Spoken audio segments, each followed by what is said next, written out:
ചരത്തിന് ഞാൻ വെച്ചിട്ടുണ്ട് എന്തായാലും. ഔസേപ്പച്ചനെ ഞാൻ വെറുതെ വിടുന്നു. ഉണ്ണികൃഷ്ണൻ പിന്നെ പോട്ടെ, ഇപ്രാവശ്യം ഞാൻ മാപ്പ് കൊടുക്കുന്നു. ഇങ്ങനെ ഒരു പാട്ടിനെ പോസ്റ്റ്മോർട്ടം ചെയ്യാൻ എനിക്കിഷ്ടമല്ല.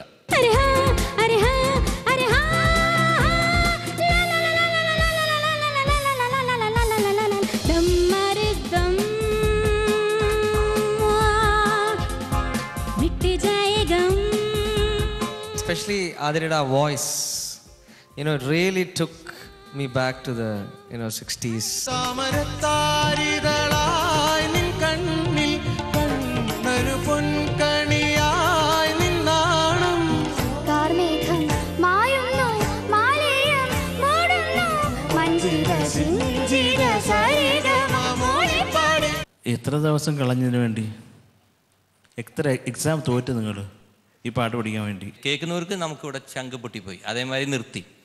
അത് മോൾക്ക് ശരിക്കും അവിടെ തൊണ്ട പൊട്ടി തന്നെയാണ്. തെളിഞ്ഞു പ്രേമയമുന വീണ്ടും കഴിഞ്ഞു ബാഷ്പമേഘവർഷം വിരിഞ്ഞു മന്ദഹാസമാം ചന്ദ്രലേഖ നിൻ സുന്ദരാധരത്തിൽ.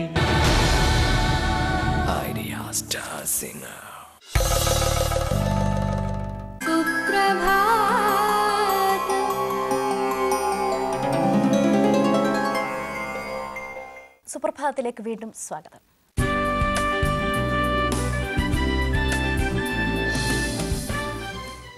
മനുസ്മൃതിയുടെ കാലം മുതൽ സ്ത്രീകൾ അനുഭവിച്ചിരുന്ന പ്രശ്നങ്ങളിൽ നിന്നൊക്കെ ആ വിലങ്ങുകൾ പൊട്ടിച്ച് ഉയർത്തെഴുന്നേറ്റുകൊണ്ടിരിക്കുന്ന സമയമാണ്. അവൾ ശക്തി ആർജിച്ചു വരികയാണ്. ഇപ്പോൾ അവൾക്കുള്ള ആത്മധൈര്യവും എല്ലാവിധമായിട്ടുള്ള സപ്പോർട്ടുകളും നൽകേണ്ടത് നമ്മുടെ സമൂഹം തന്നെയാണ്, അല്ലേ? അതെ അതെ, സമൂഹ മനസ്സിൻ്റെ ഉത്കണ്ഠകളെ സാഹിത്യത്തിലാക്കാൻ ശ്രമിച്ചുകൊണ്ടിരിക്കുന്ന കഥാകാരി ലതാലക്ഷ്മി സുപ്രഭാതത്തിൽ നമ്മോടൊപ്പം അതിഥിയായിട്ടുണ്ട്. സ്വാഗതം ചെയ്യാം. സ്വാഗതം. കഥയുടെയും കവിതയുടെയും രചനാ വഴികൾ കൂടി നമുക്ക് സഞ്ചരിക്കാം. ഏറെ ശ്രദ്ധിക്കപ്പെട്ടിട്ടുള്ള ഒരു കവിതയാണ് ന സ്ത്രീ സ്വാതന്ത്ര്യം അർഹതി. സത്യത്തിൽ ഈ ശീർഷകം മനുസ്മൃതിയിൽ നിന്ന് കടമെടുത്തതാണോ? ഒരു ചോദ്യം കൂടി അതിൽ തന്നെയുണ്ട്. ഇവിടെ എന്താണ് സ്ത്രീക്ക് സ്വാതന്ത്ര്യക്കുറവ്? ആദ്യത്തെ ചോദ്യത്തിന് ഉത്തരം പറയാം. മനുസ്മൃതിയിൽ നിന്ന് കടം കൊണ്ടിട്ടുള്ളത് തന്നെയാണ് ആ വരികൾ. പഴയതായിട്ടുള്ളതെല്ലാം നമുക്ക് എന്നും പുതിയത് തന്നെയാണ്. സ്ത്രീക്ക് സ്വാതന്ത്ര്യം കൂടുതൽ തന്നെയാണെന്നാണ് എൻ്റെ ഒരു അഭിപ്രായം. ഇത്രയും സ്വാതന്ത്ര്യം സ്ത്രീകൾക്ക് വേണമെന്നുള്ളതാണ് എൻ്റെ ഒരു അഭിപ്രായം. ആണോ? അത് ഏതിലുള്ള സ്വാതന്ത്ര്യം? വസ്ത്രധാരണ രീതിയിൽ, അവരുടെ വാചാലതയിൽ, അവരുടെ നിത്യജീവിതത്തിൽ, ഇതെല്ലാം വളരെയധികം അവർക്ക് അത്യാവശ്യ ഘടകങ്ങളാണ്. അതൊക്കെ ഉണ്ട്. അത് സമ്മതിക്കാവുന്ന കാര്യങ്ങളേ ഉള്ളൂ. എനിക്ക് ഇതിൽ ഒരു വിരോധമായിട്ടുള്ള ഒരു ഭാവം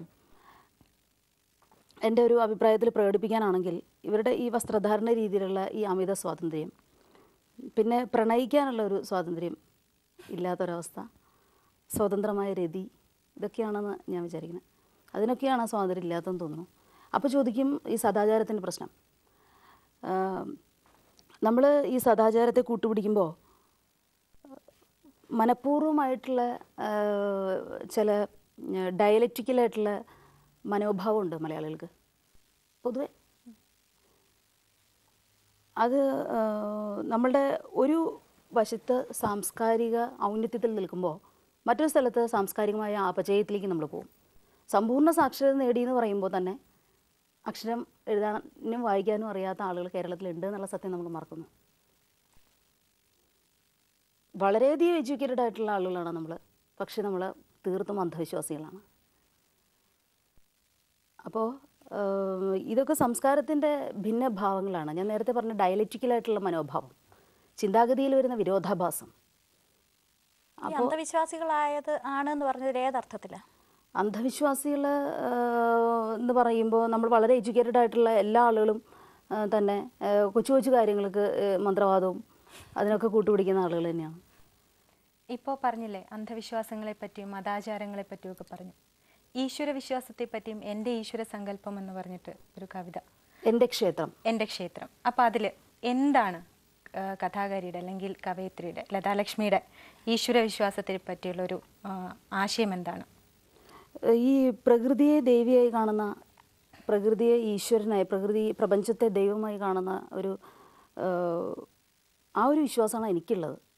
ഞാൻ ഒരുപാട് ക്ഷേത്രങ്ങളിൽ പോകുന്ന ഒരാളല്ല. പക്ഷേ മനസ്സിൽ എനിക്ക് ഭക്തിയുണ്ട്, ബഹുമാനമുണ്ട്, സ്നേഹമുണ്ട്, ദൈവത്തോട് പ്രണയമുണ്ട്. പക്ഷേ ഈ ക്ഷേത്രങ്ങളിലുള്ള സ്ത്രീകളുടെ സംസാരം, ഈ ദീപാരാധനയ്ക്കൊക്കെ നട അടച്ചു കഴിഞ്ഞാൽ സ്ത്രീകളിങ്ങനെ സംസാരിക്കുന്നതാണോ നിന്നിട്ട്? വിശേഷങ്ങളാണ് പറയുക, ഇങ്ങോട്ട് വിശേഷങ്ങൾ പറയുക, കുറ്റവും കുറവൊക്കെ പറയും. അപ്പോൾ ഈ അസൂയയും കുശുമ്പും ഒക്കെ പറയാനുള്ളൊരു സായാഹ്ന വേദിയായിട്ട് പലപ്പോഴും ഈ ക്ഷേത്ര അങ്കണവും അതുപോലെ തന്നെ ഞാൻ പലപ്പോഴും ശ്രദ്ധിച്ചിട്ടുള്ളതാണ്. ഞാൻ അമ്പലത്തിൽ പോകുമ്പോൾ അങ്ങനെ ധാരാളം കണ്ടിട്ടുണ്ട് സ്ത്രീകൾ സംസാരിക്കുന്നത്.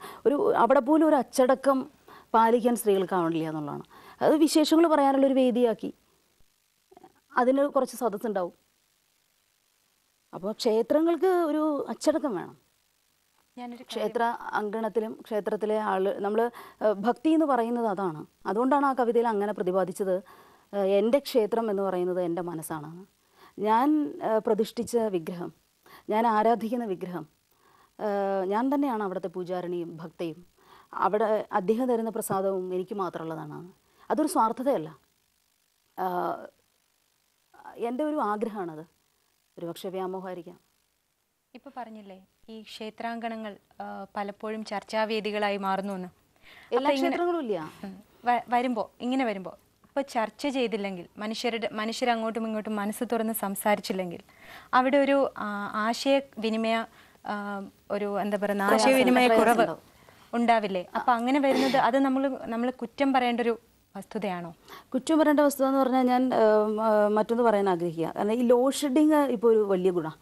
ബിക്കോസ് ഈ ലോഡ് ഷെഡിങ് ടൈമിലാണ് കമ്മ്യൂണിക്കേറ്റ് ചെയ്യുന്ന ആളുകൾ. ഇപ്പോൾ അച്ഛനും അമ്മയും തമ്മിൽ സംസാരിക്കും, മക്കൾ അച്ഛനോട് സംസാരിക്കും. ഈ അരമണിക്കൂർ 1 മണിക്കൂർ ലോഡ് ഷെഡിങ് ഒരു ദോഷത്തിനൊരു ഗുണം എന്ന് പറയുന്ന പോലെ ഉണ്ട്. ഈ ക്ഷേത്രത്തിൻ്റെ അകത്ത് ദീപാരാധനയ്ക്ക് നട അടച്ചിരിക്കുന്ന സമയത്തല്ല സംസാരിക്കേണ്ടത്. അതിനെത്രയോ മാർഗങ്ങളുണ്ട്. മനസ്സിലായോ? നമുക്ക് വീട്ടിൽ വർത്തമാനം പറയാം, കുറച്ച് നേരം TV ഓഫ് ചെയ്യാം, ഒരല്പനേരം വീട്ടുകാരോടൊപ്പം ചിലവഴിക്കാം, സാധിക്കുമല്ലോ. സമൂഹത്തിൽ നമ്മളുടെ ഈ നാട്ടിൻപുറങ്ങളിൽ അവിടെ കൂടുന്ന വൈകിട്ട് സായാഹ്നങ്ങളിലൊക്കെ ഒരു കൂട്ടായ്മ ഉണ്ടായിരുന്നു. അപ്പം അതില്ലല്ലോ. ഇങ്ങനത്തെ മനസ്സിൽ കണ്ടുകൊണ്ടാണോ തൂലികാനാമം രാധ എന്ന് പറയുന്നത്? അതിനകത്തിൽ ശരിക്കും ഈ കമ്മ്യൂണിക്കേഷൻ ഗ്യാപ്പും സ്നേഹരാഹിത്യവും ഒക്കെയാണെന്ന് തോന്നുന്നു വിഷയമല്ലേ? അതിനേക്കാൾ അപ്പുറം അതിലൊരു പ്രണയം അതിൽ പറയുന്നുണ്ട്, പ്രണയിക്കുന്നവർ കല്യാണം കഴിക്കരുത്, കല്യാണം പ്രണയത്തെ കൊല്ലും എന്നൊക്കെ. ഇതൊരു നല്ല ഉപദേശമാണോ? പ്രണയിതാക്കൾക്ക് നേരെയുള്ള ഒരു വെല്ലുവിളിയല്ലേ അത്?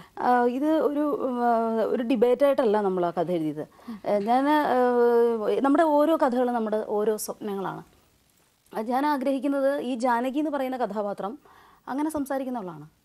ഈ ജാനകി എന്ന് പറയുന്ന കഥാപാത്രത്തിൻ്റെ മനസ്സിൽ അവൾ ആഗ്രഹിക്കുന്നത് ഈ ഭർത്താവിൽ നിന്ന് കിട്ടുന്ന ഭർത്താവിൻ്റെ പ്രണയം മാത്രമാണ്. ഭർത്താവിൽ നിന്ന് കിട്ടുന്ന പ്രണയമാണ്. അത് വിവാഹം കഴിക്കുന്നതോടുകൂടി നഷ്ടപ്പെട്ടു പോകുമോ? ഈ പ്രണയം ഒരു വലിയ തെറ്റായിട്ട് നമ്മൾ കാണേണ്ട കാര്യമില്ല. അപ്പോൾ എന്താ ഈ കഥാകാരിയുടെ മനസ്സിലെ പ്രണയം എന്നുള്ളതിൻ്റെ നിർവചനം? പ്രണയം എല്ലാ വസ്തുക്കളോടും പ്രണയം ഉണ്ടെന്ന് പറഞ്ഞ് ഒഴിഞ്ഞു മാറാൻ പറ്റും. എല്ലാ വസ്തുക്കളോടും എനിക്ക് പ്രണയമാണ് എന്ന് പറയാം. മനസ്സിൽ ഒരു പരിശുദ്ധമായ ഒരു പ്രണയം സൂക്ഷിക്കുന്ന ഒരാളാണ് ഞാൻ. അതിനൊരു കഥാപാത്രം ഒരാളുണ്ടോ എന്ന് ചോദിച്ചു കഴിഞ്ഞാൽ എല്ലാ സ്ത്രീകളുടെയും മനസ്സിൽ ഒരു സങ്കല്പ നായകനുണ്ടാവും, ഒരു സങ്കല്പ പുരുഷനുണ്ടാവും. വിവാഹം കഴിച്ചാലും വിവാഹം ഒന്നും ഇതിനൊരു പ്രതിബന്ധമല്ല പ്രണയത്തിന്. മനസ്സിലെ പ്രണയം എന്ന് പറയുന്നത് നമ്മളുടെ മനസ്സിന് യുവത്വം നൽകാനും നമ്മുടെ ചിന്തകൾക്ക് എപ്പോഴും ഊർജ്ജസ്വലത കൊടുക്കാനും നമ്മളെപ്പോഴും ഉത്സാഹത്തോടു കൂടി നടത്തുന്നത് ഈ മനസ്സിലെ പ്രണയമാണ്. അപ്പോൾ ഈ വിവാഹം ഇതിനൊന്നും ഒരു പ്രതിബന്ധമല്ല എന്ന് പറഞ്ഞിട്ട് അത് ഒരു കഥയിൽ തന്നെ വരുന്നുണ്ട്. അതായത് ഈ വിവാഹേതര ബന്ധങ്ങൾ വളരുന്നത് സ്ത്രീ പുരുഷൻ്റെ പ്രലോഭനങ്ങൾക്ക് അടിപ്പെട്ടു പോകുന്നത് കൊണ്ടാണ്, അതിൽ മയങ്ങിപ്പോകുന്നത് കൊണ്ടാണ്. അപ്പോൾ സത്യത്തിൽ ഞാനൊരു കാര്യം ചോദിക്കട്ടെ, ആ കഥാപാത്രത്തിൽ ഇങ്ങനെ പറയുമ്പോൾ സ്ത്രീക്ക് പുരുഷൻ്റെ പ്രലോഭനങ്ങളിൽ മയങ്ങിപ്പോകാനുള്ള ഒരു ശക്തിയേ ഉള്ളൂ? ഒരു വിഭാഗം സ്ത്രീകൾക്ക് അങ്ങനെയുമുണ്ട്.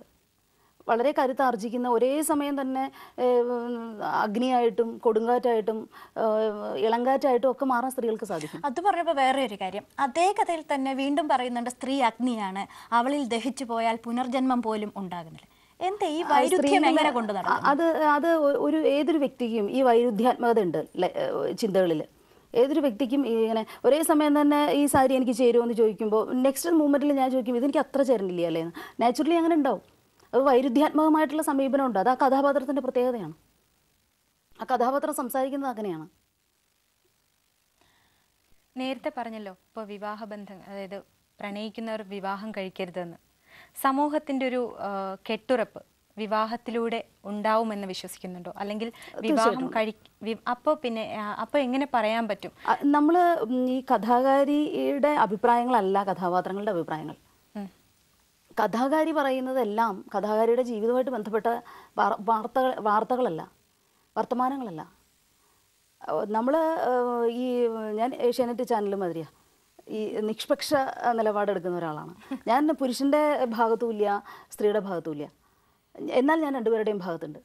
ഞാൻ രണ്ടിൻ്റെയും ഏറ്റക്കുറച്ചിലുകൾ, അതിൻ്റെ ആരോഹണ അവരോഹണം, അതിൻ്റെ നന്മതിന്മകൾ, അതിൻ്റെ ജയാപജയങ്ങൾ പറയാൻ ആഗ്രഹിക്കുന്ന ഒരെഴുത്തുകാരിയാണ്. അപ്പോൾ കഥാകാരിക്ക് നമുക്കൊരു പ്രതിബദ്ധതയില്ലേ സമൂഹത്തോടുള്ള പ്രതിബദ്ധത കഥയുടെ എൻഡിലാണ് നമ്മൾ സൂചിപ്പിക്കുന്നത്. നമ്മളുടെ ഒരു കഥയുടെ എൻഡിൽ നമ്മളുടെ ആഖ്യാന രീതി എന്താണ്, നമ്മളുടെ ആവിഷ്കരണ സാധ്യത എന്താണ്, നമ്മളുടെ ഒരു കഥ നമ്മൾ പ്രസൻറ്റ് ചെയ്ത് കഴിയുമ്പോൾ അതിൽ നമ്മൾ അവസാനം പറഞ്ഞെത്തുന്നത് എന്തിലാണ്, അതിലാണ് നമ്മളുടെ ഒരു കഥാകാരിയുടെ അല്ലെങ്കിൽ ഒരു കവിയുടെ ലക്ഷ്യബോധം ചെന്ന് അവസാനിക്കുന്നത്.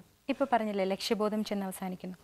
നമ്മുടെ ഒരു ആശയം, കഥാകാരിയുടെ അല്ലെങ്കിൽ കവയിത്രിയുടെ, എഴുത്തുകാരിയുടെ ഒരു ആശയം ഓരോ ഇരുട്ടിന് നേരെയും തുറക്കപ്പെടുന്ന അല്ലെങ്കിൽ വെളിച്ചത്തിലേക്ക് തുറക്കപ്പെടുന്ന ഓരോ ജനലുകളാവണം. അത്തരം ആശയം ലതാലക്ഷ്മിയുടെ കഥകളിൽ കൊണ്ടുവരാൻ ശ്രമിക്കാറുണ്ടോ? ഞാൻ മാക്സിമം എഴുതുന്ന കഥകൾക്ക്, നമ്മൾ എഴുതാൻ വേണ്ടി കഥകൾ എഴുതുന്ന ഒരാളുമല്ല ഞാൻ. ഇപ്പോൾ ഒരു ഓർഡർ കിട്ടിക്കഴിഞ്ഞാൽ കഥ എഴുതി കൊടുക്കുന്ന ഒരു എഴുത്ത് തൊഴിലാളിയുമല്ല. അപ്പോൾ അതുകൊണ്ട് ഞാൻ എഴുതുന്ന കഥകൾ എൻ്റെ മനസ്സിൽ കഥ വന്ന് നിറയുമ്പോൾ, കഥാപാത്രങ്ങൾക്ക് പൂർണ്ണമായ ആവിഷ്കാരം വന്നു കഴിയുമ്പോൾ, മൊത്തത്തിൽ രൂപം കൈവരുമ്പോൾ അതിന് തലക്കെട്ടും കൂടി പ്രിഫർ ചെയ്തതിന് ശേഷമാണ് കടലാസിലേക്ക് പകർത്തുക, മനസ്സിൽ നിറഞ്ഞതിന് ശേഷം. ഒരു ഉദാഹരണം പറയുകയാണെങ്കിൽ ഇപ്പോൾ ഫെമിനിസ്റ്റിൻ്റെ കാമുകൻ എന്ന് പറയുന്ന കഥയിൽ ആ കഥാപാത്രം ഒരേ സമയം സ്ത്രീകളോട് പറയുന്നുണ്ട്, അതായത് പുരുഷന്മാരുടെ അധീനരാവരുതെന്ന് പറയുന്നുണ്ട്. സ്വയം ആ സ്ത്രീ ഒരു പുരുഷൻ അധീന ആവുന്നുമുണ്ട്. എന്താണ് അതിലെ ആ ഒരു വൈചിത്ര്യം? ഈ വിചിത്രമായ വൈരുദ്ധ്യം പൊതുവെ ഫെമിനിസ്റ്റുകൾക്കുണ്ട്. ഈ കഥാകാരിക്ക് ഫെമിനിസ്റ്റ് എന്നൊരു പരിവേഷം കിട്ടാൻ ആഗ്രഹമുണ്ടോ? തീർച്ചയായിട്ടും ഇല്ല. ഇല്ല, തീർച്ചയായിട്ടും ഇല്ല. പക്ഷെ രചനകളിൽ ഒരു ഫെമിനിസ്റ്റിന്റെ ഒരു ചിത്രമാണല്ലോ അത്. എൻ്റെ സ്ത്രൈണാന്ധത എന്ന കവിത വായിക്കാഞ്ഞിട്ടാണ്. ഈ സ്ത്രൈണാന്ധത എന്ന കവിതയുടെ ആദ്യ വരികൾ തുടങ്ങുന്നത് പുത്തൻ അധ്യാത്മരാമായണത്തിലെ ചിത്തഭ്രമം വന്ന സീതകൾക്കെന്തും ലക്ഷ്മണരേഖയ്ക്കും അപ്പുറം നീളുന്ന ലക്ഷ്യമല്ലാതൊന്നും ഇല്ലില്ല കഷ്ടം. അങ്ങനെയാണ് ആ കവിത തുടങ്ങുന്നത്. അതിൽ ഈ സ്ത്രീയുടെ കുശുമ്പും അസൂയയും ഒക്കെ വരുന്നുണ്ട്. പരിസരം തന്നിൽ പ്രഭാതമായാൽ പരദൂഷണത്തിന് അന്യോന്യമായി വേഷഭൂഷാതീതൻ ക്വാളിറ്റി നോക്കി ഭാഷയ്ക്ക് അതീതം അമ്മുറുമുറുപ്പും. അത് കവിത അവസാനിക്കുന്നത് കസ്തൂരിമാൻ തൻ ഗന്ധം. ക്വാളിറ്റി വന്നപ്പോൾ ഞാൻ വേറൊരു കാര്യം ചോദിച്ചോട്ടെ. ഈ ഛന്തോബദ്ധമായിട്ടുള്ള കവിതകളും ഇപ്പോൾ ഉള്ള ഈ അത്യന്താധുനിക കവിതകളും ഇവ തമ്മിൽ, എന്നാൽ ഇതിൽ അത്യന്താധുനികത കൊണ്ടുവരാനായിട്ട് ശ്രമിച്ചിട്ടുണ്ടോ? അതോ ഛന്തോബദ്ധമായിട്ടുള്ള കവിതകളിൽ കൂടുതൽ താല്പര്യമുണ്ടോ? ഛന്തോബദ്ധമായ കവിതകൾ എഴുതാനാണ് എനിക്ക് ആഗ്രഹം. അതെൻ്റെ ഒരു വ്യാമോഹമായി ഇപ്പോഴും അവശേഷിക്കുകയാണ്. കാരണം കവിതകൾ എൻ്റെ മനസ്സിൻ്റെ തൃപ്തിക്ക് വേണ്ടി മാത്രമാണ് ഞാനിപ്പോൾ വൃത്തവും അലങ്കാരവും നോക്കിയിട്ടുള്ള കവിതകൾ എഴുതണുള്ളൂ. കാരണം അത് പ്രസിദ്ധീകരണ സാധ്യതകളില്ല. ഞാൻ ഇപ്പോൾ പറഞ്ഞ കവിതകളൊക്കെ അതിൽ അങ്ങനെ വരുന്നതാണല്ലോ. ഇതിൽ ഒരു തുള്ളലിൻ്റെ ഒരു ഓട്ടംതുള്ളലിൻ്റെ ഒരു മട്ടും ഭാവമുള്ള ഒരു കവിതയാണ്. അതാണ് ആ കവിത അവസാനിപ്പിച്ചത്. അങ്ങനെയാണ്, കസ്തൂരിമാനന്ദൻ ഗന്ധമറിയാതെ വിസ്തരിച്ചലയുന്നു കാനനത്തിൽ അടച്ചാക്ഷേപിക്കില്ല ഞാൻ സോദരി അച്ചടക്കം പഠിക്കാം നമുക്കിനി. അപ്പോൾ കഥാപാത്രത്തിൻ്റെ ആവശ്യകതയ്ക്ക് വേണ്ടിയാണോ ഈ ഫെമിനിസം ഒക്കെ അതിലേക്ക്? അത് മല്ലിക നരേന്ദ്രൻ്റെ ഒക്കെ അതൊക്കെ ഒരു ഫെമിനിസ്റ്റായിട്ട് തന്നെയുള്ള ഒരു നല്ല കഥാപാത്രമാണല്ലോ അത്. അത് നമ്മൾ, എനിക്ക് ഒരു നിർബന്ധമുള്ളത് ജീവിതത്തിൽ നമ്മൾ പറയുന്നത് പ്രവർത്തിക്കുകയും പ്രവർത്തിക്കാൻ കഴിയുന്നത് പറയുകയും ചെയ്യണം എന്നുള്ളതാണ്. നമ്മൾ പുരുഷ വൈരുദ്ധ്യം പ്രസംഗിക്കുമ്പോൾ തന്നെ നമ്മൾ പുരുഷനെ രഹസ്യമായി പ്രണയിക്കുകയും കാമിക്കുകയും ചെയ്യുന്നത് തെറ്റാണെന്നാണ് ഞാൻ വിചാരിക്കുന്നത്. അങ്ങനെ അടച്ചാക്ഷേപിക്കാൻ മാത്രം പുരുഷൻ അത്ര മോശക്കാരനല്ല. അടച്ചാക്ഷേപിക്കാൻ മാത്രം സ്ത്രീ മോശക്കാരിയല്ല. ഒരുപാട് ഗുണങ്ങളുള്ള, നമ്മൾ ഏതൊരു ഒരു പച്ചക്കറികളാണെങ്കിൽ പോലും പാവയ്ക്കാണെങ്കിൽ പോലും അത്രയധികം വൈറ്റമിൻ ഉണ്ടെങ്കിൽ കയ്പുണ്ട്. ഉള്ളി വളരെ നല്ലതാണ് കൊളസ്ട്രോളിന്, അരിയുമ്പോൾ പക്ഷേ കണ്ണീര് വരും. അങ്ങനെ തുടങ്ങിയിട്ട് ഏത് സംഗതികൾ എടുത്തു കഴിഞ്ഞാലും ശരി, അതിന് പ്രകൃതി തന്നെ കൊടുത്തിട്ടുള്ളത് ഈ വൈരുദ്ധ്യങ്ങൾ കൊടുത്തിട്ടുണ്ട്. ഈ പറഞ്ഞതൊക്കെ ഈ ഫെമിനിസ്റ്റിനെതിരെയുള്ള ഒരു വെല്ലുവിളിയല്ല, അല്ലെങ്കിൽ അത്രയ്ക്കും മോശക്കാരാണോ ഈ ഫെമിനിസ്റ്റുകൾ? ഫെമിനിസ്റ്റുകൾ അതുകൊണ്ടാണല്ലോ ഞാൻ പറഞ്ഞ അടച്ചാക്ഷേപിക്കില്ല. നമ്മളെല്ലാം ഇങ്ങനെയുള്ള പല കഥയിലും ഉള്ളത് കൊണ്ടാണ് ഞാൻ എടുത്തെടുത്ത് ചോദിക്കുന്നത്. നന്മകൾ മാത്രം പ്രസന്റ് ചെയ്യുമ്പോൾ അവിടെ കഥയില്ല. നന്മ മാത്രം പ്രസന്റ് ചെയ്യുമ്പോൾ അവിടെ കഥയില്ല. നന്മകളെ പറ്റി മാത്രം പറയുമ്പോൾ, സന്തോഷത്തെ പറ്റി മാത്രം പറയുമ്പോൾ അവിടെ കഥയില്ല. അതാണ് വ്യാസം പറഞ്ഞത്, സുഖാത്ഭുതരം ദുഃഖം ജീവിതേനാത്ര സംശയ. ജീവിതത്തിൽ സുഖത്തേക്കാൾ അധികം ദുഃഖമാണ്. അപ്പം അതുകൊണ്ട് നമ്മൾ പറയുന്ന ഓരോ കഥകളും കഥാപാത്രങ്ങളും എല്ലാം എന്തെങ്കിലുമൊക്കെ പറയാൻ വിഷയമുള്ളപ്പോഴേ നമുക്ക് പ്രസന്റ് ചെയ്യാൻ പറ്റുള്ളൂ. നമുക്ക് സന്തോഷം മാത്രമല്ല അതിനെ പറ്റിയിട്ട് പറഞ്ഞുകൊണ്ടിരുന്ന അവിടെ കഥയില്ല. നമുക്ക് ചുറ്റുമുള്ള എല്ലാ വിഷയങ്ങളും നമുക്ക് കഥകളാക്കാം അല്ലേ? ഏത് വിഷയവും നമുക്ക് കഥയാക്കാം സാധ്യതകളുണ്ടെങ്കിൽ. അതിലിപ്പോൾ നമ്മൾ ഉപയോഗിക്കുന്ന കൽപ്പനകളും അതിൻ്റെ നമ്മളുടെ ഇമാജിനേഷൻ്റെ എല്ലാ രൂപവും അതിൽ ഉൾക്കൊണ്ട് വരുമ്പോൾ നാച്ചുറലി ഉണ്ടാകുന്ന കഥയായി തീരുമ്പോൾ നമുക്ക് മനസ്സിനൊരു സന്തോഷം ഉണ്ടാവുമല്ലോ. അങ്ങനെയാണെങ്കിൽ എന്തുകൊണ്ട് പ്രണയത്തിനും വിരഹത്തിനും രതിക്കും അപ്പുറത്തായിട്ടൊരു ചിന്ത ലതാലക്ഷ്മിയിൽ വരുന്നില്ല? അതിൻ്റെ ആദ്യ കഥാസമാഹാരത്തിൽ ജീവിതഗന്ധികളായ കഥകളാണ് കൂടുതലുള്ളത്. ആദ്യ കഥാസമാഹാരത്തിലെ എല്ലാ കഥകളും ഭാരതീയ രണ്ടായം വളരെ തീവ്രമായ ദാമ്പത്യത്തെ പറ്റി പറയുന്നതാണ്. നേർക്കാഴ്ച ദാമ്പത്യത്തിൻ്റെ പരാജയത്തിൽ വരുത്തി തീർക്കുന്ന കാപട്യങ്ങളെ കുറിച്ചിട്ടാണ്. ഭർത്താവിനെ വഞ്ചിക്കുന്ന സ്ത്രീകളെ പറ്റിയിട്ട്, ഭാര്യയെ വഞ്ചിക്കുന്ന ഭർത്താവിനെ പറ്റിയിട്ട് ഒക്കെ പറയുന്നുണ്ട്. സ്ത്രീകൾ മാത്രമാണോ ഇങ്ങനൊരു ഈ പറയുന്ന പോലെ സ്ത്രീകൾക്ക് മാത്രമാണോ ഇങ്ങനെ ഒരു ഉത്തരവാദിത്വ ബോധം വരേണ്ടത്? പുരുഷന്മാർക്കും വേണ്ടേ? തീർച്ചയായിട്ടും ഇതൊരു പരസ്പര പൂരകമായിട്ടുള്ള ഒരു സംഗതിയാണ്. സ്ത്രീയെ പോലെ തന്നെ പുരുഷനും പ്രാധാന്യമുള്ളതാണ്. ഇത് നമ്മൾ രണ്ട് മട്ടിൽ കാണുമ്പോഴാണ് നമ്മളുടെ ഈ ഒരു കോംപ്ലക്സ് വർക്കൗട്ട് ചെയ്യുന്നതാണ് ഈ സ്ത്രീകൾക്ക്. ഞാൻ സ്ത്രീയാണ്, അയ്യോ എനിക്കിതൊക്കെ പറ്റുള്ളൂ എന്നുള്ളതാണ്. പക്ഷേ അല്ല, മനസ്സുകൊണ്ട് അറിയണം നമ്മൾ പുരുഷനേക്കാൾ ഒരുപാട് ഉയരത്തിലാണെന്ന്. വാണി ശേഖർ എന്ന കഥാപാത്രം, വാണി ശേഖർ വിളിച്ചു പറയുന്നുണ്ട്, അല്ലെങ്കിൽ ലതാലക്ഷ്മി വാണി ശേഖറിലൂടെ ഉദ്ഘോഷിക്കുന്നുണ്ട്, വിവാഹം എന്ന ആ ഒരു പ്രക്രിയ നമുക്ക് വേണ്ട എന്നൊരു രീതിയിൽ പറയുന്നുണ്ട്. എന്തിനാണ് വാണി ശേഖറിനെ കൊണ്ട് അത് പറയിക്കുന്നത്? വാണി ശേഖറിൻ്റെ അഭിപ്രായമാണത്. അത് ഒരു 135 years ബാക്ക് ലിയോ ടോൾസ്റ്റോയ് പറഞ്ഞു വെച്ചിട്ടുള്ളതാണ് അന്ന കരേനിയയിൽ. അദ്ദേഹത്തിൻ്റെ ആ മഹത്തായ നോവൽ പറഞ്ഞു വെച്ചിട്ടുള്ള സംഗതിയാണ് ഇത്. അദ്ദേഹം എത്രയോ ദീർഘവീക്ഷണമുള്ള ഒരാളാണ്. അപ്പോൾ അദ്ദേഹം എഴുതിയിരിക്കുന്നു അതിൽ, വിവാഹം കുറേ നാൾ കഴിഞ്ഞാൽ ഇവിടെ വിവാഹം ഉണ്ടാവുമോ ഇങ്ങനെ പോയാൽ? ഇപ്പോഴത്തെ എൻ്റെ അഭിപ്രായം വിവാഹം ഉണ്ടാവണം എന്ന് തന്നെയാണ്. വിവാഹം ആവശ്യമാണ് നമ്മുടെ ജീവിതത്തിൻ്റെ രക്ഷയ്ക്ക്. ജീവിതത്തിൻ്റെ എല്ലാ രംഗങ്ങളിലും ഒരു പുരുഷൻ്റെ സാമീപ്യം നമുക്ക് ആവശ്യമാണ്. അതുപോലെ തന്നെ പുരുഷന് സ്ത്രീയും ആവശ്യമാണ്. ഒരു വിവാഹത്തിന്റെ കാര്യം ആവശ്യമാണെന്നും പറയുന്നു. സ്വതന്ത്ര പ്രണയവും സ്വതന്ത്ര രതിയും ഇവിടെ സ്ത്രീക്ക് കൂടുതൽ സ്വാതന്ത്ര്യമായിട്ട് വേണം എന്നും പറയും. സ്വതന്ത്രമായ രതി എന്ന് പറയുന്നത് ഭർത്താവിനെ വഞ്ചിക്കലല്ല. സ്വതന്ത്രമായ സമൂഹത്തിന്റെ ഒരു സമ്മതത്തോടു കൂടി ഒരു ആണും പെണ്ണും ഒന്നിച്ചു കൂടുന്ന അതാണല്ലോ ഈ വിവാഹം എന്ന് പറയുന്ന ഒരു ചടങ്ങ്. തീർച്ചയായിട്ടും അതിനുശേഷം ഒരു പുരുഷന് ഒരു സ്ത്രീ എന്നുള്ളൊരു സങ്കല്പമാണ് നമ്മളുടെ. അതാ ഞാൻ പറഞ്ഞത്, ഈ ഭർത്താവിനോട് സ്വതന്ത്രമായ സംസാരവും അതുപോലെ തന്നെ പ്രണയവും ഒക്കെ ആവാം, പുറത്തുമാവാം, പ്രണയമാവാം. ഈ പ്രണയത്തിൽ രതി കലർത്തുമ്പോഴാണ് ഇതിലെ കുഴപ്പം. പ്രണയം രതി ഇല്ലാത്തതുകൊണ്ട്. അതാണ് ജാനകി പറയുന്നുണ്ട്. ജാനകിയുടെ അഭിപ്രായമല്ല, ജാനകിയുടെ ഹസ്ബൻഡിൻ്റെ കേശുവേട്ടൻ്റെ അഭിപ്രായം. കേശവൻ പറയുന്നത് ഇത് രണ്ടും ഒന്നാണെന്നാണ്. പക്ഷേ ഈ കുട്ടി പറയുന്നത്, ജാനകി പറയുന്നത് പ്രണയം എന്ന് പറയുന്നത് പച്ചയായ പ്രണയമാണെന്നാണ്. അതുകൊണ്ടാണ് ശ്രീകൃഷ്ണൻ രാധയെ വിവാഹം കഴിക്കാതിരുന്നതെന്നാണ് പറയുന്നത്. ഇത്രയധികം ഭാര്യമാരുണ്ടായിട്ടും രാധയെ വിവാഹം കഴിക്കാതിരുന്നത് പരിശുദ്ധമായ പ്രണയം ഉണ്ടായിരുന്നുകൊണ്ടാണ്. പക്ഷേ രാധയോട് കൃഷ്ണന് ഒരു കമ്മിറ്റ്മെൻ്റ് ഉണ്ടായിരുന്നു. എവിടെയാണെങ്കിലും ഞാൻ നിന്നെ കാണാൻ വരും, എപ്പോഴും എൻ്റെ മനസ്സിലുണ്ട്. അത് രുക്മിണിയുള്ളപ്പോഴും മറ്റ് ഭാര്യമാരുള്ളപ്പോഴും ഒക്കെ തന്നെ ആ പ്രണയത്തെ അദ്ദേഹം സൂക്ഷിച്ചിരുന്നു. അപ്പോൾ അതുകൊണ്ട് പ്രണയവും രതിയും ഒക്കെ അതിലൊക്കെ അപ്പുറം ഇപ്പോൾ ക്യാൻവാസിൽ നിറങ്ങൾ തെളിയുന്നത് പോലെയുള്ള കഥകൾ, ഭാരതിയുടെ രണ്ടായാമം പോലെയുള്ള കഥകൾ, മാലുവിൻ്റെ ജാതകം പോലെയുള്ള കഥകൾ, ആ കഥകളിൽ നമ്മൾ പ്രതിപാദിക്കുന്നത് അമ്മ ഒരുപാട് സപ്പോർട്ട് ചെയ്ത് ചീത്തയാക്കുന്ന മകളെ പറ്റിയിട്ടാണ്.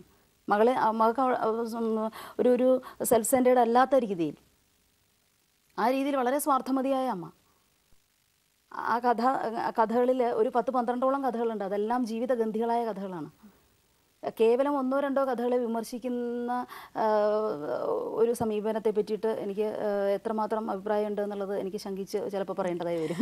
കഥാപാത്രങ്ങളിൽ നിന്നൊക്കെ മാറിയിട്ടെ, ഒരു ഓണനിലാവ് എന്ന് പറയുന്ന ഒരു പുസ്തകം പ്രമുഖരായിട്ടുള്ള എല്ലാ കഥാകൃത്തുക്കളുടെയും കഥകൾ എഡിറ്റ് ചെയ്തിട്ടുണ്ട്. അതിൽ പക്ഷെ ഒരു പ്രമുഖൻ്റെ കഥ ഒന്നും കണ്ടില്ല, MT വാസുദേവൻ നായരുടെ. എന്തായിരുന്നു മറ്റും ആ കാലത്തെ ബാലേന്ദ്രൻ ചുള്ളിക്കാട് വരെയുള്ള എല്ലാവരുടെയും കഥകൾ എടുത്തിട്ടുണ്ട്. കഥകളല്ല, ഇദ്ദേഹത്തിന്റെ മാത്രം കഥ കണ്ടില്ല. സ്മരണകൾ. അതെ, സ്മരണകളും കഥകൾ എഡിറ്റ് ചെയ്തിട്ടുണ്ടല്ലോ അവരുടെയൊക്കെ. അപ്പോൾ MT വാസുദേവൻ നായരുടെ മാത്രം കഥ അതിൽ കണ്ടില്ല. MT യുടെ കഥ നുറുങ്ങുന്ന ശൃംഖലകൾ എന്ന് പറഞ്ഞ കഥ ഞാൻ സെലക്ട് ചെയ്തിരുന്നു. MT അതിന് പെർമിഷൻ തന്നിരുന്നു. പിന്നീട് അദ്ദേഹം വിഡ്രോ ചെയ്യുകയാണ് ചെയ്തത്. അത് ശരി. എന്ന് പറഞ്ഞാൽ ആ ഒരു ശ്രേണിയിൽ ഒരു ഗ്യാപ്പ് കണ്ടു. അതാണ് അത് ആ ശൃംഖല നുറുങ്ങി. പിന്നീട് അത് നമ്മൾ വളരെയധികം പ്രയാസപ്പെട്ട് ആ ശൃംഖലകളെ തമ്മിൽ, ആ കണ്ണികളെ തമ്മിൽ അടുപ്പിക്കുകയായിരുന്നു. എന്തുകൊണ്ടായിരിക്കും MT അങ്ങനെ അത് വിഡ്രോ ചെയ്തത്? അത് അറിയില്ല, ഞാൻ അത് അറിയാൻ ശ്രമിച്ചിട്ടില്ല. ലതാലക്ഷ്മിയുടെ യോഗ്യത കുറവാണ് അതിന് കാരണം എന്ന് പറഞ്ഞാൽ നിഷേധിക്കാൻ പറ്റുമോ? ഇല്ല, നമ്മൾ അത്രയും നിഷേധാത്മകത കാണിക്കണ്ടല്ലോ.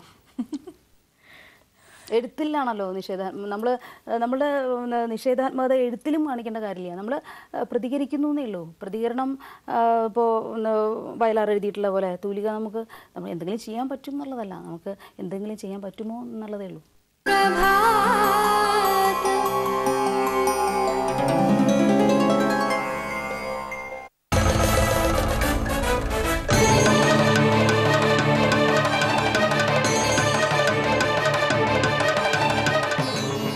ഓരോ ഭവനത്തിനും ഐശ്വര്യ സമൃദ്ധികളേകുന്ന ലളിതാ സഹസ്രനാമത്തിന് കാരണഭൂതയായ ദേവി ലളിത ത്രിപുരസുന്ദരിയുടെ വിസ്മയഭരിതമായ അവതാരകഥ. ദേവി കാഞ്ചിയിൽ കാമാക്ഷിയായി വരമരുളുന്ന സംഭവകഥ കാണുക. ദേവി മഹാത്മ്യം. തിങ്കൾ മുതൽ വെള്ളി വരെ രാത്രി 9:30 ഏഷ്യാനെറ്റ്.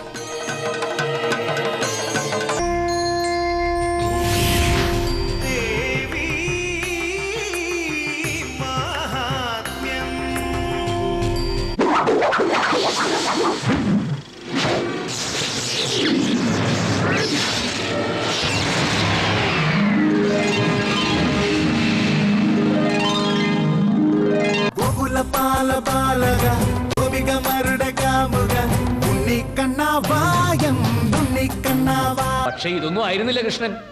കറകളഞ്ഞൊരു വിപ്ലവകാരിയായിരുന്നു കൃഷ്ണൻ. എന്ത് മാന്യത! സത്യം ജയിക്കാനാണ് കോടതി. സത്യത്തിന് മുമ്പിൽ കണ്ണടച്ച് കോടതിയെ തെറ്റിദ്ധരിപ്പിക്കുന്നത് ഞാനല്ല, ദാ ഇവളാ.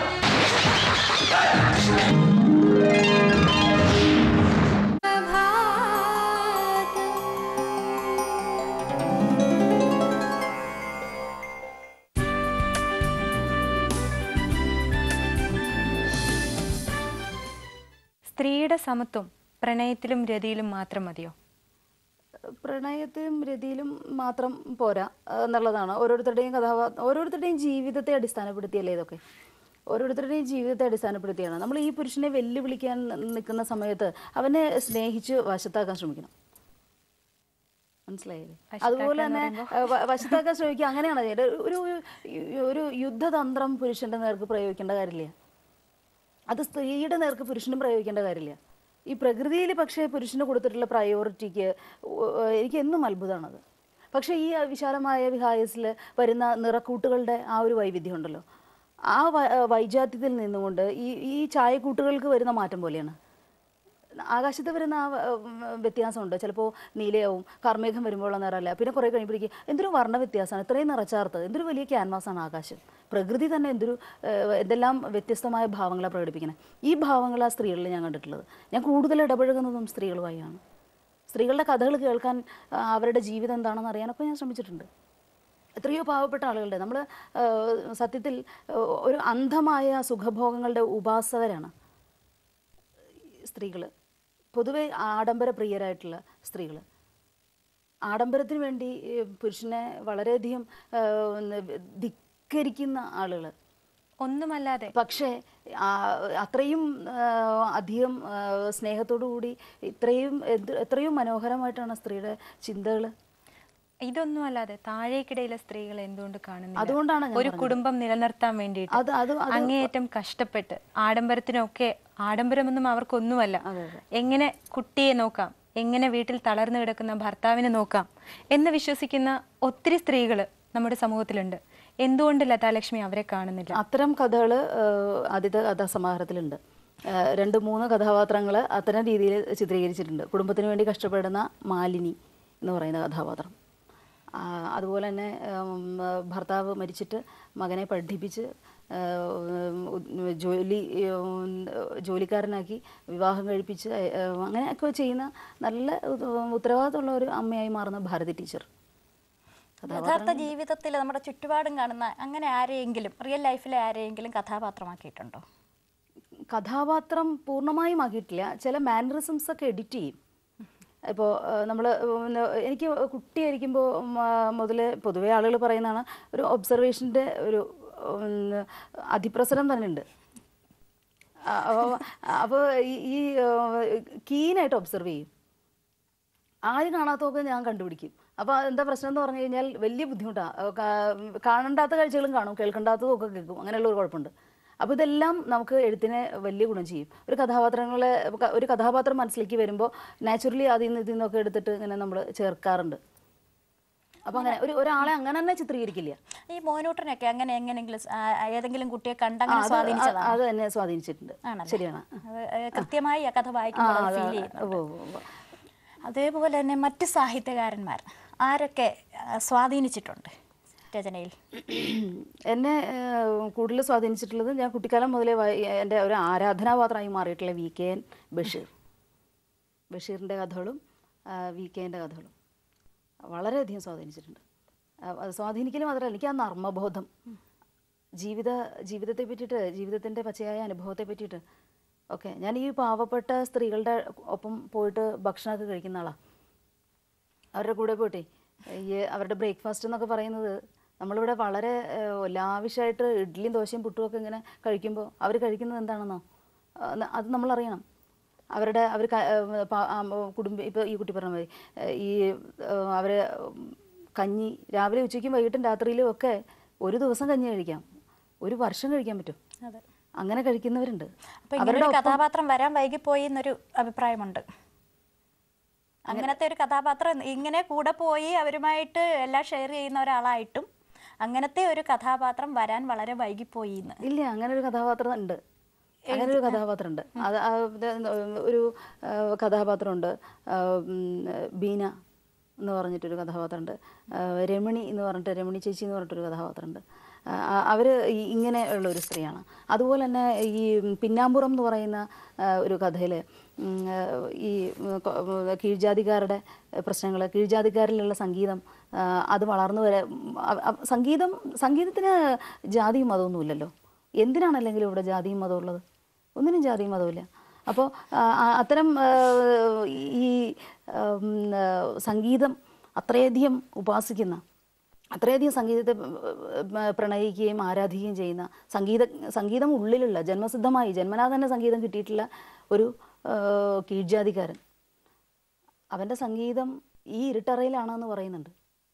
അത് പാവപ്പെട്ടവരുടെ കഥയാണ്. ആ കഥയിൽ കുറുമ്പി എന്ന് പറയുന്ന കഥാപാത്രം, ആ സ്ത്രീകളെല്ലാം ഈ ആദിവാസി കുടുംബത്തിൻ്റെ, കീഴ്ജാതിക്കാരുടെ ഒക്കെ ഒപ്പം മണിക്കൂറുകളോളം സ്പെൻഡ് ചെയ്തിട്ട് അതിൽ നിന്ന് കിട്ടിയിട്ടുള്ള അംശങ്ങളിൽ നിന്ന് ഞാൻ കടമെടുത്തിട്ടുള്ള കഥകൾ തന്നെയാണ്. എന്തിനാണ് ഇങ്ങനെ ഒരു ജാതി സ്പർദ്ധയില്ലെങ്കിൽ വീണ്ടും കീഴ്ജാതി ആദിവാസി കീഴ്ജാതിയാണെന്ന് നമുക്ക് അങ്ങനെ പറഞ്ഞാലേ മനസ്സിലാവുള്ളൂ. അല്ലെങ്കിൽ പിന്നെ ഞാൻ എന്ത് പറഞ്ഞാൽ നിങ്ങൾക്ക് മനസ്സിലാവും? അങ്ങനെ പറഞ്ഞാലേ മനസ്സിലാവും. കുറുമ്പി എന്നൊക്കെ പറയുമ്പോഴേക്കും കുറുമ്പിന്ന് നിങ്ങളൊക്കെ എനിക്ക് കുറുമ്പി എന്ന് പറയാം. എന്തുകൊണ്ട് പറഞ്ഞുകൂടാ? നമ്മളെന്തിനാ അങ്ങനെ ഒരു ഇതിലേക്ക് പോകുന്നു? ഒരിക്കലും ഒരു കീഴ്ജാതി എന്നൊരു വ്യവസ്ഥ അത് മാറിപ്പോയി. എന്താ പറയാ, നമ്മളതിൽ നിന്നൊക്കെ അതൊന്നും മാറിപ്പോയിട്ടില്ല കുട്ടി. ഇവിടെ ജാതിയും മതവും ഒക്കെ എന്നും പ്രശ്നം തന്നെയാണ്. നമ്മൾ വിചാരിക്കുന്ന പോലെ ഇവിടെ സമത്വം വന്നിട്ടില്ല. ഇപ്പോൾ നമ്മളുടെ വ്യാമോഹം മാത്രം, ഇതൊക്കെ നമ്മുടെ വ്യാമോഹമാണ്. നമുക്ക് ഇവിടെ ജാതി വേണം, മതം വേണം, ഒക്കെ വേണം. ഇപ്പോൾ 1-2 ആളുകൾ സർട്ടിഫിക്കറ്റിൽ കാസ്റ്റ് കൊടുത്തിട്ടില്ല എന്നുള്ളത് ഒഴിച്ചാൽ എത്രയോ ആളുകളാണ് അതിനെ വലിയൊരു സംഗതിയായി കാണുന്നത്. എന്തുകൊണ്ടാണ് ഇപ്പോഴും നമുക്ക് ക്ഷേത്രങ്ങളിൽ ക്രിസ്ത്യാനികൾ കയറാത്തത്? അതിനൊരു മാറ്റം വേണം. അതിന് മാറ്റം വേണമെന്ന് ഞാൻ ആഗ്രഹിക്കുന്ന ഒരാളാണ്. അപ്പോൾ നമുക്ക് എഴുതാൻ സാധിക്കുന്നത്, നമുക്ക് പറയാൻ സാധിക്കുന്നതല്ലേ നമുക്ക് ചെയ്യാൻ പറ്റൂ. സമൂഹമാണ് മാറേണ്ടത്. അതുകൊണ്ടാണ് ഞാൻ പറഞ്ഞത്, നമ്മൾക്ക് ഒരു കാപട്യമുണ്ട് സമൂഹത്തിൽ. നമ്മുടെ സംസ്കാരം നമ്മൾ മുറുകെ പിടിക്കുമ്പോൾ തന്നെ ഞാൻ നേരത്തെ പറഞ്ഞ പോലെയുള്ള ഒരു അപചയം നമുക്കുണ്ട്. നമ്മൾ ഏറ്റവും കൂടുതൽ പറയുന്ന സദാചാരവും കാര്യങ്ങളൊക്കെ പറയുമ്പോൾ നമ്മൾ രഹസ്യമായി വളരെ മോശപ്പെട്ട കാര്യങ്ങൾ ചെയ്യും. ഇതൊക്കെ നമ്മൾ തന്നെയാണ് ചെയ്യുന്നത്. നമ്മളുടെ സംസ്കാരത്തെ പറ്റിയിട്ടൊക്കെ നമ്മൾ ഘോരം പ്രസംഗിക്കുമ്പോൾ തന്നെ നമ്മൾ ചെയ്യുന്നത്, വീട്ടിൽ വന്നിട്ട് ചെയ്യുന്നത് മറ്റെന്തെങ്കിലും ആയിരിക്കും. സ്ത്രീയെ ഏറ്റവും കൂടുതൽ സ്നേഹിക്കണമെന്ന് പറയുന്ന സമൂഹം പിന്നീട് ചെയ്യുന്നത് സ്ത്രീയെ ഏറ്റവും കൂടുതൽ പീഡിപ്പിക്കുന്ന ഒരു അവസ്ഥ. ഞാൻ നേരത്തെ പറഞ്ഞ സമ്പൂർണ്ണ സാക്ഷരത ഉണ്ടെന്ന് പറയുമ്പോൾ തന്നെ അക്ഷരാഭ്യാസം ഇല്ലാത്ത ആളുകളുടെ ഒരുപാട് പേരെ എനിക്ക് നേരിലറിയാം. സ്വന്തം പേരെഴുതാൻ അറിയാത്തവരെ എനിക്കറിയാം. അപ്പോൾ സമ്പൂർണ്ണ സാക്ഷരത എന്ന് പറയുന്നത് നമ്മുടെ കാപട്യമല്ലേ? അങ്ങനെ ഈ ഹിപ്പോക്രസി ഉള്ള കാലത്തോളം ഈ ക്ഷേത്രങ്ങളും മതവും നേരത്തെ നമ്മുടെ വ്യാമോഹം തന്നെയാണ്. ഈ അസമത്വം ഇതിന് എതിരെ ആഞ്ഞടിക്കണമെന്നുള്ള ഒരു ത്വര മനസ്സിലുണ്ടെന്ന് തോന്നുന്നു. അത് തൂലിക ചലിപ്പിച്ച് മാത്രം അതിന് പ്രതികരിക്കാനാണോ അതോ തുറന്ന വേദിയിൽ പ്രതികരിക്കാനുള്ള ആഗ്രഹമുണ്ടോ? വേദിയിലൊന്നും പ്രതികരിക്കാനുള്ള ആഗ്രഹമില്ല. വാളല്ലൻ സമരായുധം തൂലികയാണ് എന്നുള്ളതാണ്. പിന്നെ ഞാനൊരു അധ്യാപികയാണ്, എനിക്ക് ഒരുപാട് പരിമിതികളുണ്ട്. അപ്പോൾ ജോലി ഒരു പ്രശ്നം തന്നെയാണ്. നമ്മളുടെ ഔദ്യോഗികമായിട്ടുള്ള സംഗതികൾ നമുക്ക് ഒരു വലിയ പ്രശ്നം തന്നെയാണ്. കാരണം പണമില്ലാണ്ട് ജീവിക്കാൻ പറ്റില്ലല്ലോ. അധ്യാപനം അത്ര മോശപ്പെട്ട ഒരു പ്രവൃത്തിയുമല്ല, ഏറ്റവും നോബിൾ പ്രൊഫഷൻ അല്ലേ? അതെ. അല്ല, അത് എന്താണ് അതിൻ്റെ പരിമിതികൾ ഒരു അധ്യാപിക എന്ന നിലയ്ക്ക്? അത് നമുക്ക് ചില കാര്യങ്ങൾ തുറന്നു പറയാൻ പറ്റില്ല. അതെ, അധ്യാപികയും സാഹിത്യകാരിയും കൂടി ആകുമ്പോഴുള്ള പ്രശ്നം ആ പരിമിതിയാണ്. അതെ അതെ അതെ, കറക്റ്റ്. അവിടെയും ലതാലക്ഷ്മി സ്വന്തം നിലനിൽപ്പാണ് ഉദ്ദേശിക്കുന്നത്. എൻ്റെ നിലനിൽപ്പ് എനിക്ക് എന്നും പ്രശ്നം തന്നെയാണ്. നമുക്ക് എന്തുകൊണ്ട് തുറന്ന് സംസാരിക്കാൻ പറ്റും? അത് തന്നെയാണ് ഇവിടുത്തെ പ്രശ്നം. അതുകൊണ്ടാണ് ഇത്രയധികം മൊബൈൽ കമ്പനികൾ ഇത്രയധികം വളർന്നു വരുന്നത്. നമുക്ക് ഫേസ് ടു ഫേസ് സംസാരിക്കാൻ പറ്റുന്നില്ല എന്നുള്ളതാണ്. അതാണ് ഏറ്റവും കൂടുതൽ മൊബൈൽ കമ്പനികൾ ഇവിടെ വളർന്നു വരികയും ഏറ്റവും കൂടുതൽ SMS അയക്കുകയും ദീർഘനേരം ഫോണിൽ സംസാരിച്ചിട്ട് റേഡിയേഷൻ്റെ പ്രോബ്ലം ഒക്കെ സഹിച്ചിട്ട് നമുക്കറിയാം ഇതൊക്കെ സൈഡ് എഫക്റ്റ് ആണ്. നമുക്കെല്ലാം അറിയാം, നമ്മളെല്ലാ കാര്യങ്ങളും അറിയുന്നു, നമ്മൾ ചെയ്യുന്നതും പറയുന്നതും എല്ലാം തെറ്റ്.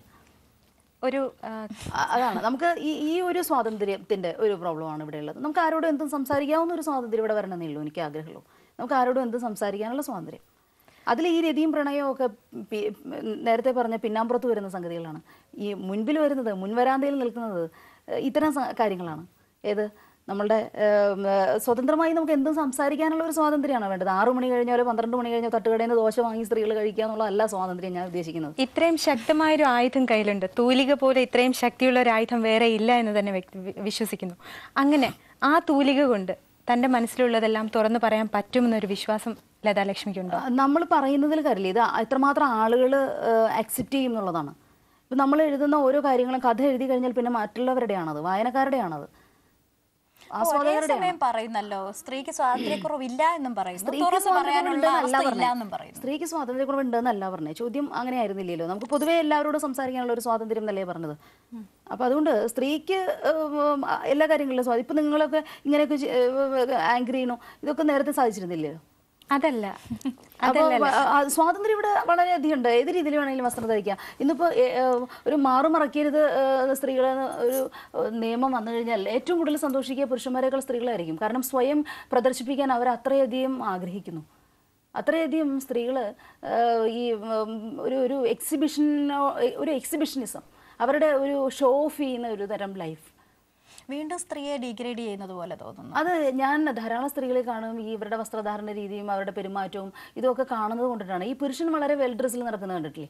പുരുഷൻ വളരെ വെൽ ഡ്രസ്സിൽ ഷർട്ടിൻ്റെ ബട്ടണൊക്കെ തുറന്നിട്ട് ഇങ്ങനെ നടക്കണ്ടോ? അങ്ങനെ നടക്കണില്ലല്ലോ. നമ്മൾ അങ്ങനെയല്ല. ഈ പൊതുവെ ഞാൻ ഉൾപ്പെടുന്ന സമൂഹത്തെ പറ്റി പറയുകയാണ്. ഞാൻ ഉൾപ്പെടുന്ന സ്ത്രീ സമൂഹത്തെ പറ്റിയിട്ട് ഞാൻ പറയുകയാണ്. നമ്മൾ ഒരു അധ്യാപികയാകുമ്പോൾ നമ്മുടെ വസ്ത്രധാരണ രീതി എങ്ങനെ വേണം എന്നുള്ളത് വലിയ വിവാദം ഉണ്ടായിട്ടുള്ള വിഷയം എന്താ? അതിൻ്റെ ഒരു അഭിപ്രായം എന്താ? അല്ല, നമ്മൾ എപ്പോഴും വളരെ മോഡലായിരിക്കണം. നമ്മൾ കോച്ചാണ്, നമ്മൾ ലീഡറാണ്, നമ്മൾ ഇൻവെൻറ്ററാണ്, അല്ലേ? ഇൻവെൻറ്ററാണ്, ഇന്നോവേറ്ററാണ്. അതെ. അപ്പോൾ അതൊക്കെ കൊണ്ട് നമ്മൾ എപ്പോഴും ഒരു അധ്യാപിക എന്നുള്ള നിലയ്ക്ക് നമ്മൾ കുട്ടികളെ അപ്രോച്ച് ചെയ്യുമ്പോൾ നമ്മളുടെ വസ്ത്രധാരണ രീതി വളരെ മോഡസ്റ്റ് ആയിരിക്കണം. അപ്പോൾ അതല്ലാതെ തന്നെ ഈ പൊതുവേ ഒരു ശരീരം പ്രകടിപ്പിക്കാനുള്ള ഒരു ആഗ്രഹം, ഈ ഒരു ഉള്ളിൽ ഇങ്ങനെ എത്രയും പെട്ടെന്ന് ഇതെൻ്റെ ഭർത്താവിന് മാത്രം കാണാനുള്ളതല്ല, ഇതെനിക്ക് സ്വയം ആസ്വദിക്കാനുള്ളതുമല്ല, ഇത് ഇവിടുത്തെ സമൂഹം കണ്ടിരിക്കണം എന്നുള്ള ഒരു വാശിയുള്ള പോലെയാണ് ചില സ്ത്രീകൾക്ക്. അതൊക്കെ നമ്മുടെ സംസ്കാരത്തിൻ്റെ ഭാഗമാണ്. അപ്പോൾ നമ്മൾ എന്നിട്ട് പറയും ആ കുട്ടി വസ്ത്രം ധരിച്ചേക്കണം, മഹാമോശം കേട്ടോ, അവരങ്ങനെ ഡ്രസ്സ് ചെയ്തേക്കണു, വളരെ ബോറായിക്കണു, അങ്ങനെ പറയും. ഇവർക്ക് ഏറ്റവും കൂടുതൽ അങ്ങനെ നടക്കണമെന്ന് ആഗ്രഹമുള്ളവരായിരിക്കും. അപ്പോൾ ഈ സ്ത്രീകളുടെ ഈ സ്വഭാവം എനിക്ക് എന്നും അത്ഭുതമാണ്. കാരണം എനിക്കൊരിക്കലും അങ്ങനെയൊന്നും വസ്ത്രം ധരിക്കാൻ സാധിക്കില്ല. അങ്ങനെയെന്ന് പറഞ്ഞാൽ ഇവിടെ വിവാദം വന്നിട്ടുള്ളത് അധ്യാപികമാർ ചുരിദാർ അല്ലെങ്കിൽ സാരി രണ്ടും ധരിക്കാം എന്നുള്ളതാണ്. അപ്പോൾ ലതാലക്ഷ്മി എന്ന അധ്യാപിക പറയുന്നത് അധ്യാപിക സാരി തന്നെ ധരിക്കണം, അതാണ് നല്ല രീതിയിൽ ധരിക്കണം, നല്ല രീതിയിൽ.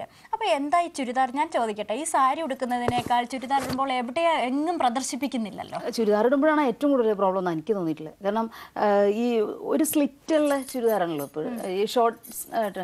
അപ്പോൾ അത് ഇങ്ങനെ കാറ്റത്ത് പൊന്തി പോകും, ഇങ്ങനെ പൊന്തും. അപ്പോൾ എന്ന് വെച്ചാൽ ഇത് ഈ പൊതുവെ ആളുകൾ ഈ വസ്ത്രധാരണ രീതിയിൽ അത്ര കാര്യമായിട്ട് ഒരു ചുരിദാർ എടുത്തിടണം എന്നുള്ളതല്ലാതെ അതിന് മറ്റുള്ള കാര്യങ്ങളൊക്കെ എങ്ങനെയാണെന്ന് പറയുന്നത്. അപ്പോൾ ഇത് കാണാൻ പറ്റും, വളരെ ട്രാൻസ്പെറൻ്റ് ആയിട്ടുള്ള ഒരു സ്ഥിതിയാണല്ലോ ഉള്ളത്.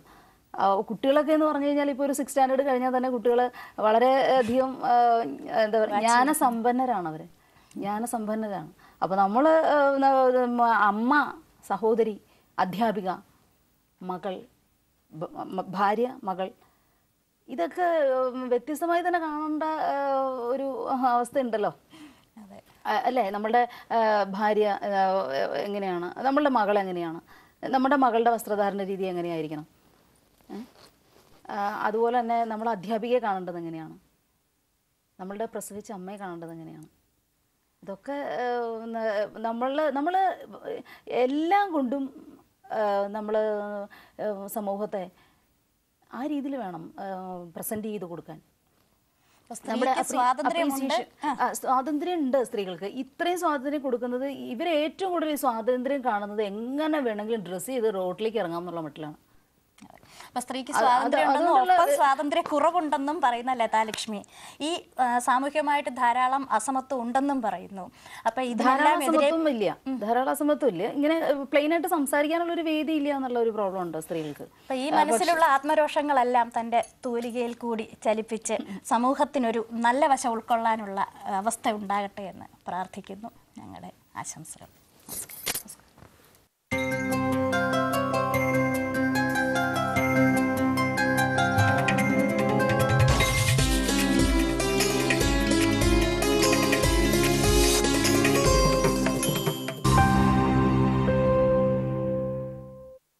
ഉജാല വാഷിംഗ് പൗഡർ സുപ്രഭാതം സമർപ്പിച്ചത്